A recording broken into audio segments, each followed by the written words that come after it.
Bismillahirrahmanirrahim. Assalamualaikum warahmatullahi wabarakatuh. Alhamdulillahillazi arsala rasulahu bil huda wa dinil haq liyuzrahu 'ala dini kulli wa kafa billahi syahid. Asyhadu an la ilaha illallah wahdahu la syarikalah wa asyhadu anna Muhammadan abduhu wa rasuluhu allazi la nabiyya ba'da amma ba'd.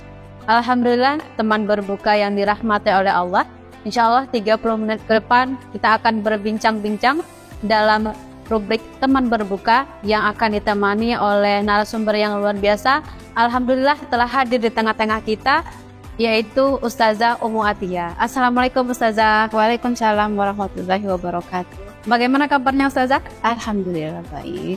Alhamdulillah. Nah, teman berbuka yang dirahmati oleh Allah, terkait tema kita pada sore hari ini yaitu penerapan syariah membawa berkah. Nah, pasti teman-teman semua sudah penasaran nih apa yang dimaksud dari syariah itu sendiri. Maka dari itu kita dengarkan penjelasan dari Ustazah kita tentang syariah. Silahkan Ustazah. Ya, bismillahirrahmanirrahim. Teman berbuka yang dirahmati Allah, menarik sekali ya pada sore hari ini kita akan berbincang tentang syariah membawa berkah. Jadi syariah itu menurut terminologi Islam tentunya gitu, adalah hukum-hukum Allah yang diturunkan kepada para nabi yang ditujukan untuk manusia. Sedangkan secara bahasa, syariah itu bisa juga kita artikan sebagai jalan, ya, atau hukum, bisa juga dengan ya begitu. Nah, jadi kalau kita simpulkan, syariah itu adalah sekumpulan aturan-aturan Allah yang itu ditujukan kepada manusia untuk mengatur. Jadi untuk mengatur hubungan manusia dengan Allah, hablum minallah, mengatur hubungan manusia dengan manusia yang lain, hablum minan nas, dan mengatur hubungan manusia dengan dirinya sendiri, yaitu hablum minan nafs gitu. Seperti itu. Nah, itu ya Ustazah penjelasan tentang syariah. Tadi kan syariah membawa berkah. Nah, pertanyaan selanjutnya, berkah itu sendiri apa Ustazah? Ya, berkah itu bisa kita artikan ziyadatul khair ya. Ziyadatul khair itu adalah bertambahnya kebaikan. Jadi dengan kita menerapkan syariah maka akan bertambah kebaikan. Bukan hanya untuk diri kita sendiri, tetapi untuk semua manusia bahkan. Nah, tadi ya, kalau kita itu harus menerapkan syariah untuk mendapatkan keberkahan atau kebaikan, kayak gitu kan Ustazah. Yeah. Nah, pasti ada alasan nih kenapa kita harus menerapkan syariah Islam kafah ini dalam kehidupan kita. Bagaimana Ustazah alasan? Ya, itu kembali kepada pedoman hidup kita ya, teman-teman berbuka. Kita sebagai umat Islam, panduan kita adalah kitab suci Al-Qur'an gitu. Jadi kenapa harus syariah gitu? Karena memang Allah telah memerintahkan kepada kita sebagai orang yang beriman di dalam kitab suci Al-Quran, yaitu di surah Al-Baqarah ayat 208 gitu ya, yang berbunyi A'udzubillahi minasyaitonirrajim, bismillahirrahmanirrahim. Ya ayyuhalladzi udkhulu fisilmi kafah. Artinya adalah Allah itu menyeru, wahai orang-orang yang beriman, masuklah kalian itu ke dalam Islam secara menyeluruh. Jadi kita diminta oleh Allah sebagai pembuat hukum untuk masuk ke dalam Islam itu secara menyeluruh gitu. Jadi kita ambil semua, bukan hanya satu saja ya, bukan hanya dalam urusan ibadah saja gitu. Misalkan ya kalau ibadah itu kan kita kembalikan tadi berarti hablum minallah gitu. Seperti zakat, puasa, haji itu hanya hubungan kita dengan Allah gitu. Sementara hubungan kita dengan manusia lain muamalah gitu ya, kemudian ubat atau sanksi. Jadi kalau kita berinteraksi dengan manusia yang lain, kemungkinan akan ada pelanggaran. Lalu pelanggaran itu diapakan gitu? Diberi sanksi atau dibiarkan? Tentu tidak dibiarkan gitu. Karena Allah sudah menetapkan semua hukum-hukum sesuai dengan pelanggaran apa gitu, sehingga itu perlu diterapkan gitu.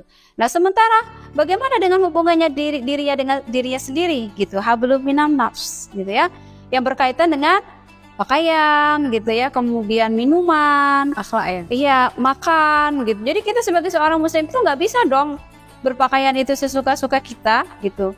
Jadi kita itu berpakaian harus sesuai dengan syariat yang Allah tetapkan gitu. Contoh nih, kita ya Kalau ada pertanyaan kenapa muslimah itu menutup aurat ketika keluar rumah, ya memang itu syariat Allah gitu. Berarti ini kan yang mengatur hubungan kita dengan diri kita sendiri. Lalu kemudian masalah makanan, kita nggak boleh makan sembarangan gitu. Jadi kita harus pastikan kehalalan makanan itu. Tidak hanya halal tapi juga thayyib gitu. Bisa jadi makanan itu halal gitu. Contoh misalnya kita makan apel, tapi apelnya busuk. Halal tapi nggak thayyib. Tidak baik. Iya, maka makanan kita itu harus halal dan thayyib. Minuman, kita juga diatur. Jadi kita nggak bisa sembarang minum gitu. Jadi harus dipastikan minuman kita itu halal atau tidak gitu. Bisa jadi minuman itu mengandung alkohol. Ya sudah jelas Allah haramkan bagi kita. Begitu. Itu ya sedikit tadi pertanyaan yang belum terjawab. Nah, alasan bagaimana kenapa kita harus menerapkan syariat Islam kafani dalam kehidupan kita. Ya, Tujuan dari penerapan syariah ini bagaimana, Ustaz? ya tadi kan kenapa menerapkan syariah itu karena perintah Allah. Ya. Lalu kemudian tujuan. Ya. Jadi ketika Allah menurunkan syariatnya kepada nabinya untuk umat manusia pasti punya tujuan dong gitu. Jadi tujuannya itu adalah untuk melindungi, ya. Jadi ada 5 maqasid syariah gitu ya. Tujuan yang hendak dicapai oleh syariah itu sendiri. Yang pertama adalah untuk melindungi jiwa. Ya. Melindungi jiwa. Maksudnya apa gitu? Allah menetapkan kepada kita umat manusia khususnya muslim. Tadi kan orang-orang yang beriman ya. Jadi ketika ada terjadi pembunuhan, ini kan menyangkut nyawa, Ya. jiwa gitu. Bagaimana syariat itu? Syariat Allah, darah kita itu tidak tertumpah gitu tanpa alasan yang syar'i, yaitu tadi Allah memberikan hukuman yang tegas gitu. Allah menetapkan bahwa hukuman qisas gitu atau setimpal bagi orang yang membunuh gitu. Nah, ini cara Allah gitu. Lalu kemudian yang kedua adalah untuk menjaga agama ya. Jadi kita saksikan hari ini begitu banyak kaum muslimin itu yang keluar dari Islam, berpindah ke agama yang lain, atau kalau di dalam Islam kita sebut murtad ya, murtadin gitu, murtadin. Nah, mereka ini harus dihukum. Jadi tidak boleh kita biarkan, tidak boleh kita anggap bahwa ini adalah fenomena zaman. Ya, ini adalah pelanggaran. Murtad itu adalah pelanggaran yang itu harus dihukum. Orang melanggar itu harus dihukum. Hukuman untuk orang yang murtad adalah hukuman mati. Apabila orang yang murtad ini ketika dinasihati gitu, diajak untuk kembali kepada Islam, dia tidak mau kembali. Jadi dia diberikan waktu selama 3 hari. Ya, jadi kalau dia tetap kepada kemurtadannya gitu ya, tetap memilih untuk murtad, maka dia akan dihukum mati. Kemudian yang berikutnya adalah syariah ini untuk melindungi harta. Ya, jadi bagaimana supaya harta kita itu aman? Ya, jadi tidak dicuri gitu. Kalau kita misalkan melakukan perjalanan kita tidak dirampok atau mungkin kita tidak dibegal gitu ya. Allah juga menetapkan syariahnya itu dengan memotong tangan para pencuri, baik itu pencuri perempuan maupun pencuri laki-laki. Jadi ketika sudah sampai kadar ya, maksudnya batas, misalkan begini, seseorang itu mencuri beras 1 kilo, ini sudah dihukum potong tangan belum ustazah gitu, atau mencuri semangka 1 biji sudah dikenai hukuman potong tangan belum ustazah? Belum gitu, karena belum sampai kadarnya ya. Kalau kita perkirakan itu hukuman potong tangan itu dilaksanakan ketika orang itu mencuri kira-kira kalau dinominalkan dengan uang ya 1,4 gram emas gitu. Jadi kalau kita nominalkan 1 juta lebih ya. Nah, barulah akan dilaksanakan potong tangan itu. Jadi potong tangan ini adalah untuk memberi efek jerah ya, agar orang itu tidak melakukan perbuatan yang sama. Jadi menjadi pelajaran buat yang lain, sehingga terjagalah harta-harta kita. Tidak hanya harta kita orang muslim, tapi juga non-muslim yang tinggal di dalam sistem yang menerapkan Islam kafah gitu. Kemudian berikutnya adalah syariah ini untuk menjaga keturunan ya. Nah, teman-teman berbuka yang dirahmati Allah, kita sering ya disuguhi berita ada seorang wanita melahirkan tapi tanpa menikah gitu, yang tidak jelas siapa bapaknya kan gitu. Banyak sekali, bukan hanya 1-2, tapi itu adalah ibaratnya sesuatu hal yang sepertinya biasa hari ini. Nah, ini tidak boleh di dalam Islam. Jadi Allah mengatur tidak boleh ada seorang anak itu lahir tanpa nasab yang jelas. gitu ya. Jadi tidak dibiarkan atau tidak boleh seorang laki-laki dan wanita itu melakukan aktivitas seksual ya di luar ikatan pernikahan gitu. Jadi Allah mensyariatkan wanita dan laki-laki yang ingin berkasih sayang, maka Allah mensyariatkan mereka itu untuk menikah ya, bukan seks bebas. Nah kemudian bagaimana kemudian Allah itu menetapkan supaya terjaga nasab? Tegas juga bagi pelaku perzinahan.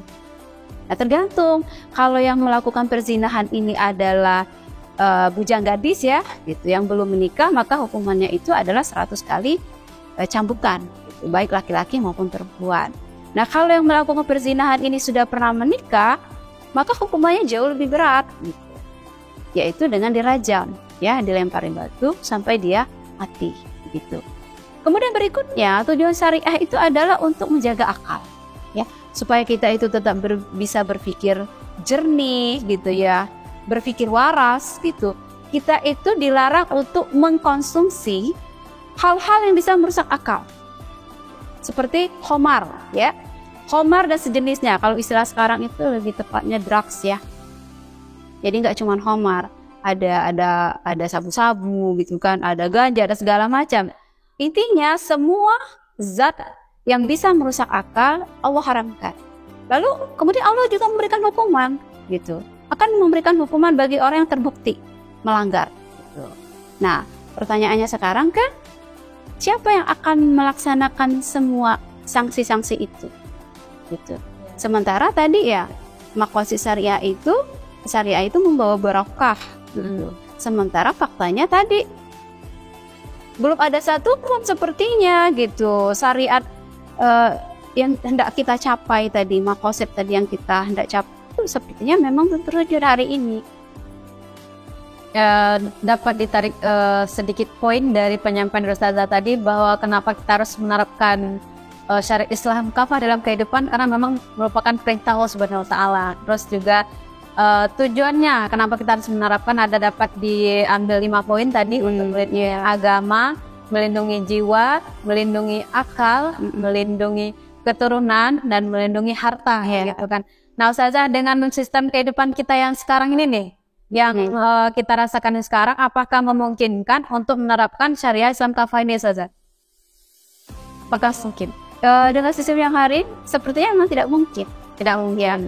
Kenapa saya sampaikan tidak mungkin? Ya sekarang kan kita hidup di sistem ini, gitu. Kita hidup di sistem ini, kemudian kita ada di dalam sistem ini, dan kemudian kita melihat, gitu ya, bahwa kehidupan hari ini memang jauh dari yang namanya barokah, ya, gitu. Berarti kalau tidak mungkin harus ada dong, gitu ya, sistem alternatif, gitu, yang memang mampu atau yang akan bisa mewujudkan tadi maqasid syariah ini, gitu, supaya hidup kita barokah, gitu. Jadi kita tidak hidup dalam kondisi yang penuh dengan kemurkaan Allah seperti hari ini, ya, perzinahan di mana-mana, perampokan, pencurian, pembunuhan, ya, mabuk segala macam. Intinya semua kejahatan, pelanggaran terhadap hukum syariat Allah pada hari ini semua sudah kita saksikan, gitu ya. Ya, jadi memang tidak akan mungkin meraih maqasid syariah itu dengan sistem hari ini.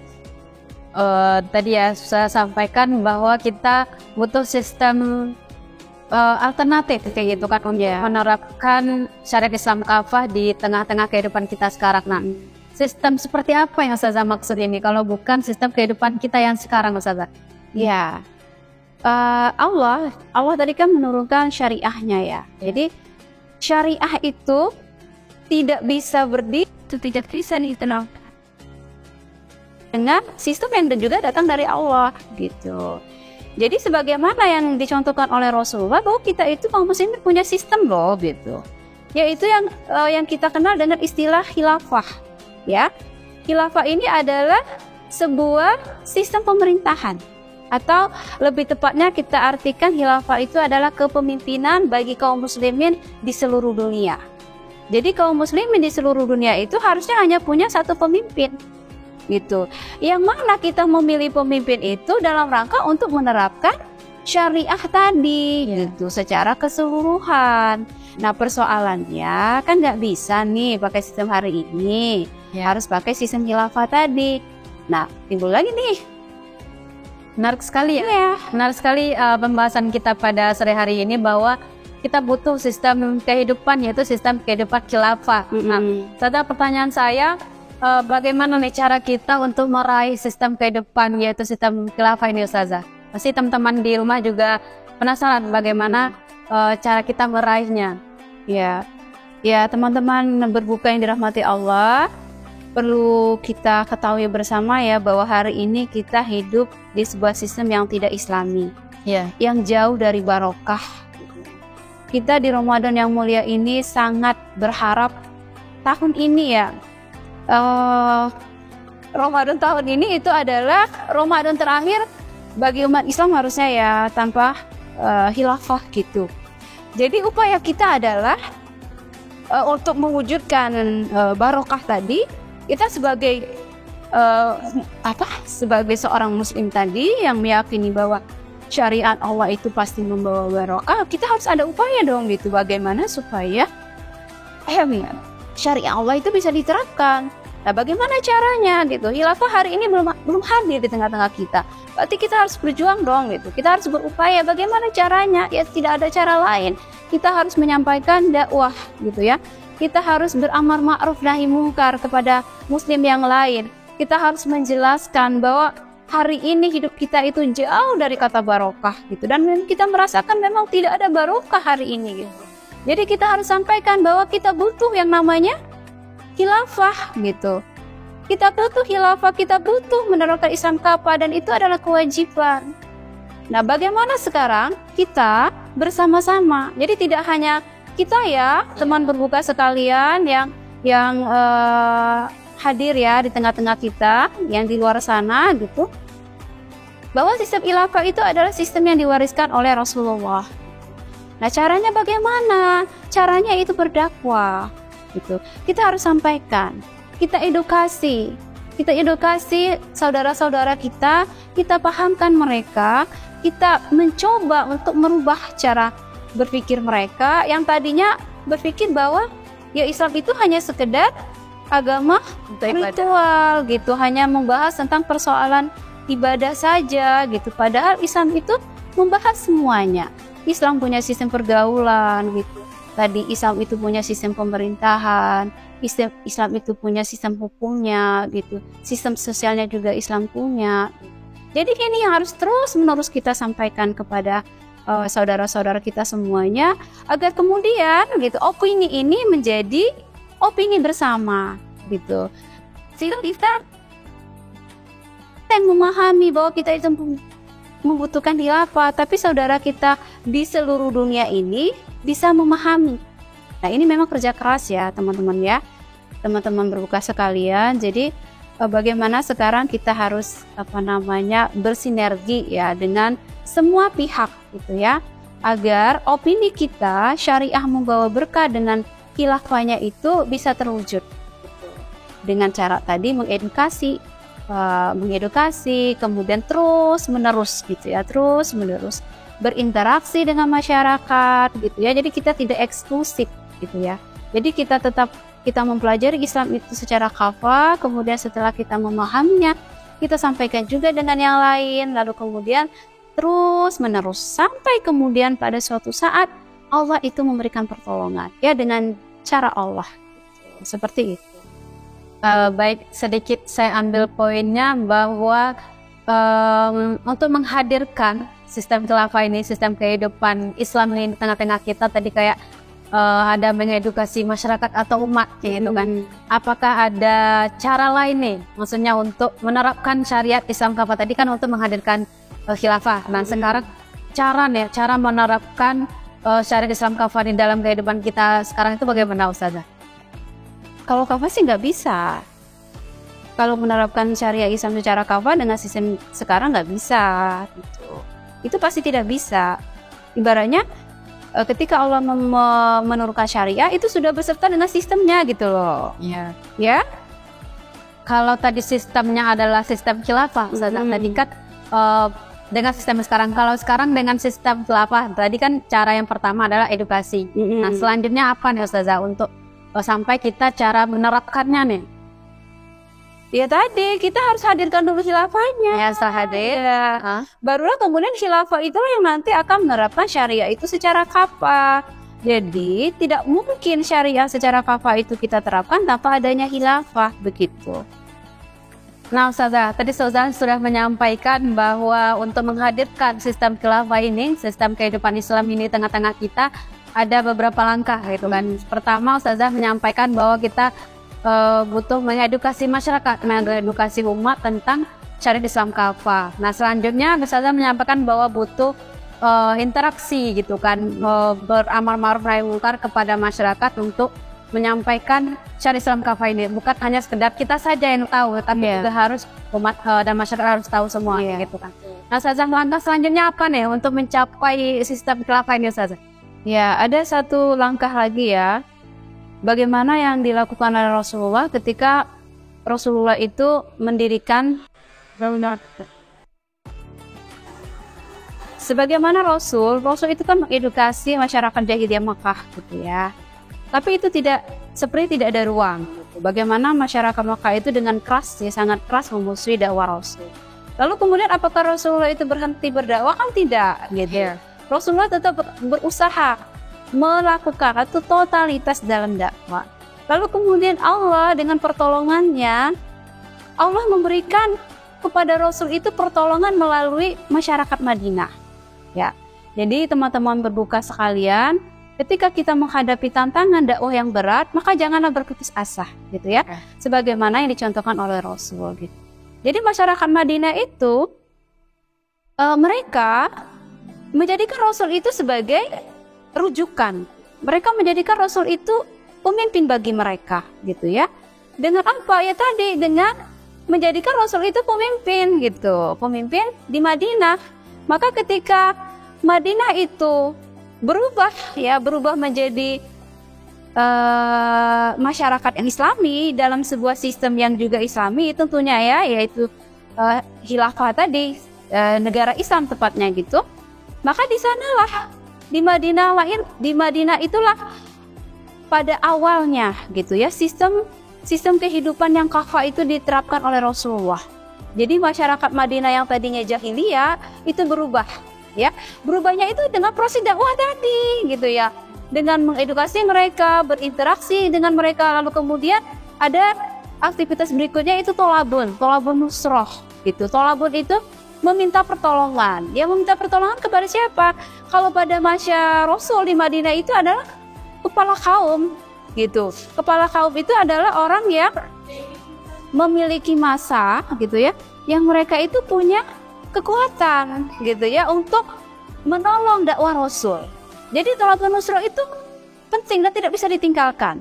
Karena Rasul itu butuh pertolongan atas dakwahnya. Jadi Rasul itu harus mendapatkan jaminan siapa yang akan menolong dakwah Rasul gitu.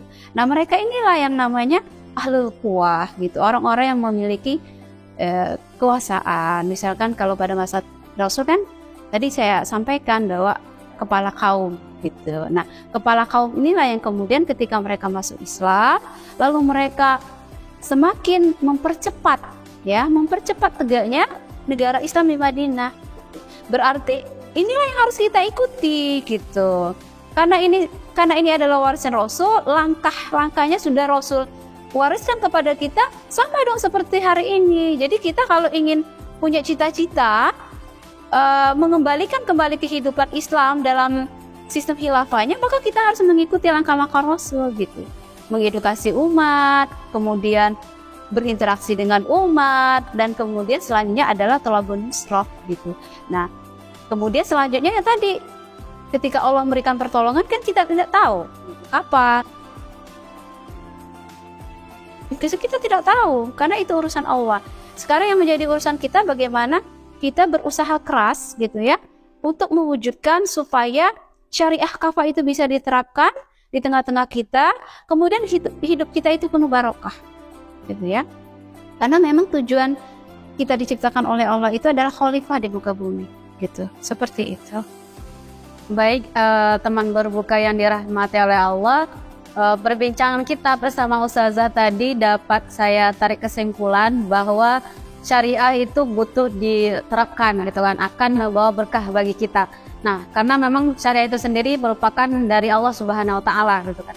Dan ketika kita tidak menerapkan syariah, itu tidak akan membawa keberkahan kepada kita dalam kehidupan kita. Tadi sudah dipaparkan juga oleh Ustazah kita bahwa ketika syariah tidak ada di tengah-tengah kita, kayak kriminalitas, kejahatan, kemaksiatan itu merajalela kayak gitu kan. Berarti tidak membawa keberkahan kepada kita ketika syariah tidak ada di dalam kehidupan kita. Nah, teman-teman berbuka tadi Ustazah kita juga sudah menyampaikan untuk kita menghadirkan sistem khilafah di tengah-tengah kita ada beberapa langkah ya. Yang pertama yaitu mengedukasi masyarakat, yang kedua ada berinteraksi dengan masyarakat, dan yang ketiga ada tolabun nusro gitu kan. Kita membutuhkan kepemimpinan yang bisa menerapkan syariah Islam kafah di tengah-tengah kehidupan kita.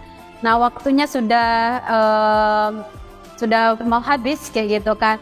Nah, saya sebagai host dan mewakili Ustazah sebagai narasumber, mohon maaf atas kekurangan yang disampaikan pada hari ini. Semoga apa yang disampaikan oleh Ustazah kita dapat diamalkan dan bermanfaat bagi kita semua dan teman-teman berbuka juga.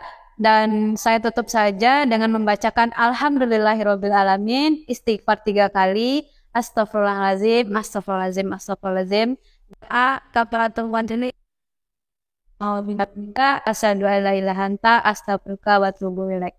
Nah, kita akan bertemu kembali dengan rubrik teman berbuka di hari lainnya. Saya tutup. Assalamualaikum warahmatullahi wabarakatuh. Waalaikumsalam.